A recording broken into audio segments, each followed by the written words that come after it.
Congress party कहती है देश को संविधान से चलाना चाहिए,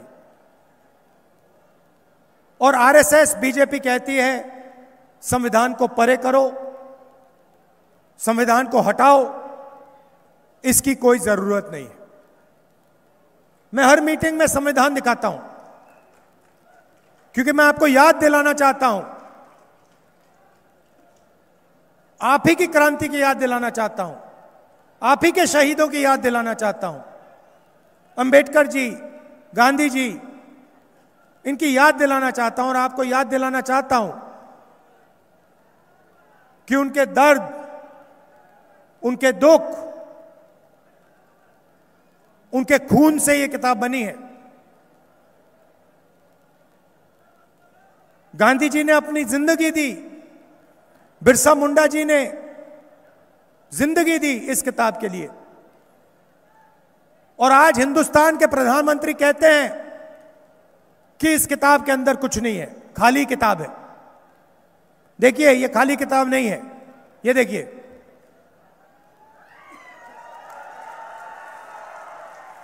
वो उनको खाली लगती है क्योंकि उन्होंने ये किताब कभी नहीं पढ़ी। आरएसएस के लोग इस किताब को मानते नहीं हैं, इसको पढ़ते नहीं हैं। मुझे बताइए,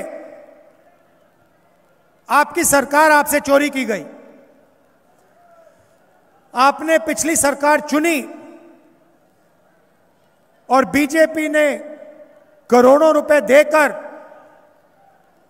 एमएलएज को करोड़ों रुपए देकर आपसे सरकार चोरी की। धारावी की जमीन चाहिए थी उनको, 1 लाख करोड़ रुपए की जमीन है, अदानी जी के हवाले करनी थी, इसीलिए आपकी सरकार गई। अब मैं आपसे पूछता हूं, संविधान में कहां लिखा है कि एमएलए को पैसे देकर सरकार को गिराना चाहिए? कौन से पेज पे लिखा है, मुझे बता दो। संविधान में लिखा है कि हिंदुस्तान में चुनाव होना चाहिए और जो चुनाव जीतता है उसे सरकार चलानी चाहिए। संविधान में कहीं नहीं लिखा है कि आप चुनी हुई सरकारों को पैसे से गिराओ। नरेंद्र मोदी जी ने अरबपतियों के 16 लाख करोड़ रुपए माफ किए हैं। मुझे दिखा दो अंबेडकर जी के संविधान में कहां लिखा है